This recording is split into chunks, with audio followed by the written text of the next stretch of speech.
Hello, checking in again, I suppose, to revisit previous subject, and one that, as I mentioned in a previous video, has kind of loomed larger than I really planned it to. Now, at the time I made that one, I suppose it was a response to the fact that I kind of stumbled onto, if I can be said to have had a hit, that's my hit, many more views than any other video I've ever had. In my coverage of the controversial title Elvis, What Happened, by Sonny and Red West, along with Dave Hebler, as told to Steve Dunleavy. Now, as a result of the response to that one, well, it could have gone two ways, because, you know, that book tends to excite strong feelings in certain corners of the fan base, I suppose, but views are views.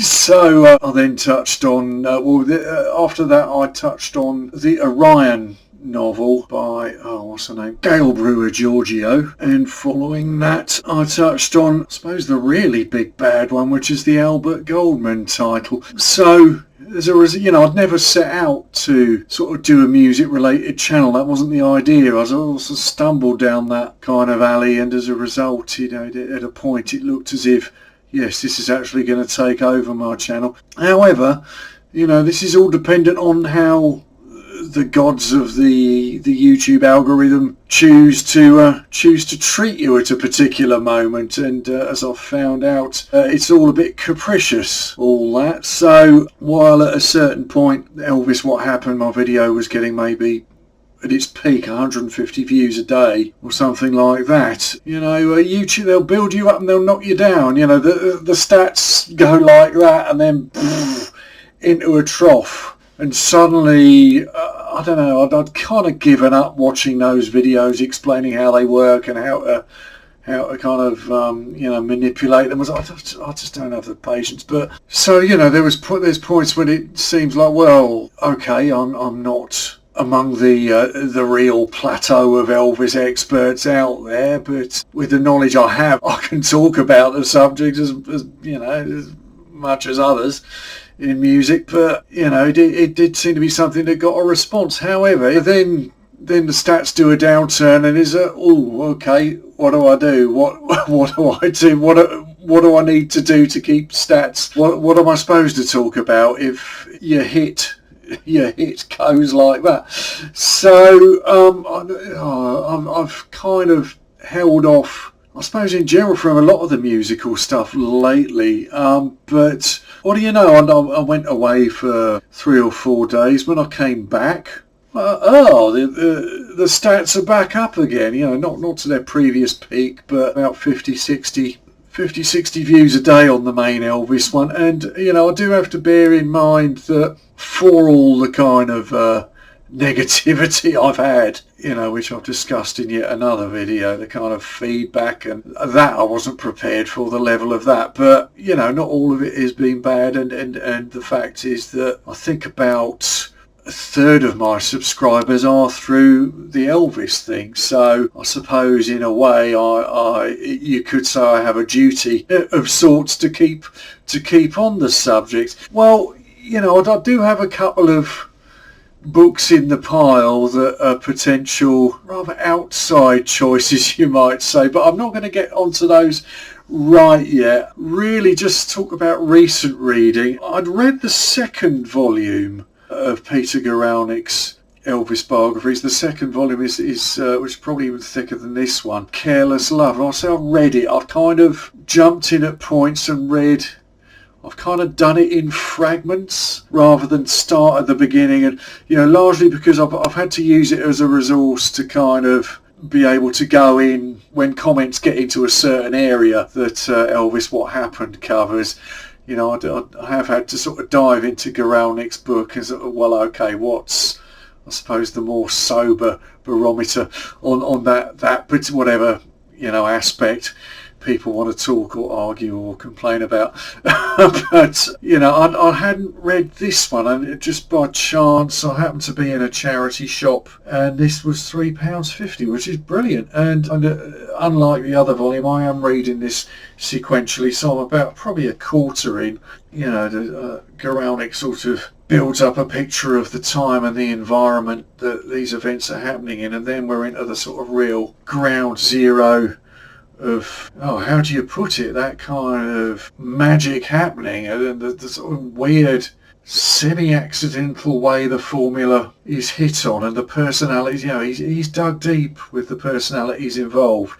So, I mean, anyone in Elvis world probably doesn't need me to tell them about Guralnick. But it turns out, anyway, Guralnick has a new one due out this year, I believe, and it is The Colonel and the King, which looks specifically at his relationship, the partnership, Tom Parker, Elvis Presley, and the partnership that rocked the world. So it looks specifically at that relationship, which kind of became topical, I suppose. When did this come out? 21-ish, when that film, I think just called Elvis, came out. And again, I'm probably the last YouTuber to actually comment on that one now. 2022, in fact, Baz Luhrmann's film, which has Austin Butler plays Elvis and Tom Hanks plays the Colonel. And I noticed when that film came out, people I knew, it did get a very mixed reaction. Some people were very negative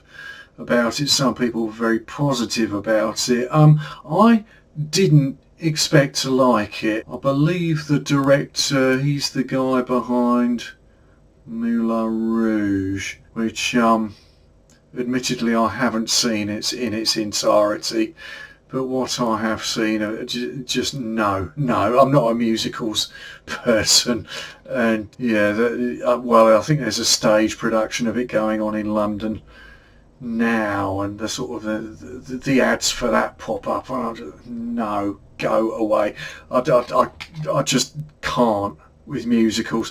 So that wasn't altogether encouraging, and also I'm generally not crazy about Tom Hanks, it has to be said.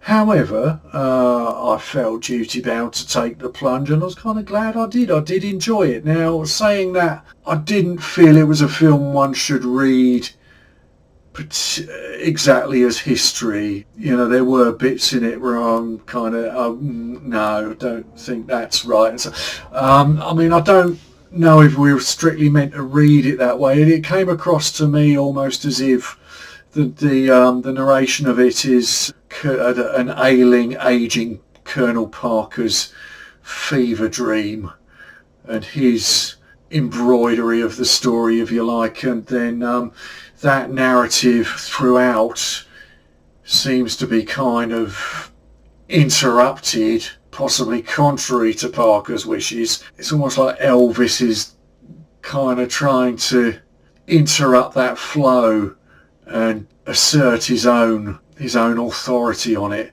if you like, which worked for me, actually. It had this, it did have this kind of dreamlike quality to it, and there was, a certain amount of it I thought, well, there's a certain amount of myth making still going on in it, but that's not necessarily a wrong thing. I mean, the myth is part of the magic, much as I tend to get into these books exploding it. I don't necessarily think, up to a point anyway, that the myth is a bad thing. It is part of the magic of enjoying music and enjoying entertainment and so on. So that I suppose brought that particular relation. I don't know if Guralnick's new book is a direct kind of response to the I suppose the discussion and the focus that film brought up. But anyway, coincidentally, there was another thing it came up on Netflix, which I believe was called Return of the King, The Rise and Fall of Elvis Presley, which focuses specifically on his 1968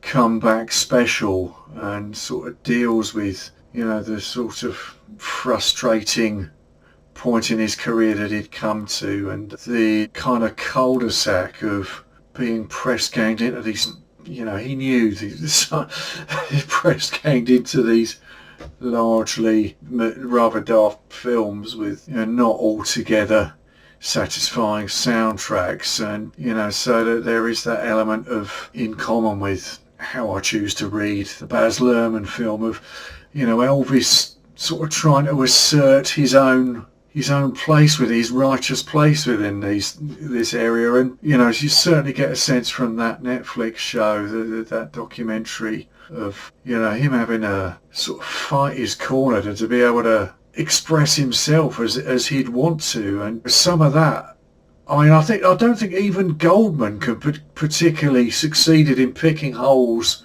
in that performance. I mean, all the kind of scandal or whatever aside of these various books that I end up going into, some of that footage, you get a sense of, someone has unleashed a tiger there, and the excitement of that, and that's why we still talk about him as much as anything else. So, okay, I've done another of my kind of weird, convoluted rambles around a subject. This hasn't been terribly mapped out, but that Elvis thing and my channel's relationship to it, I guess that's an ongoing thing. It hasn't laid down and died yet, so we'll see where that goes. I do want to read this new Guralnick book. I do want to see, I'm sure it's going to be massive, and like I say, I do have one or two in the pile which might be of interest to talk about. So anyway, if you've stuck with me this far, thank you very much, and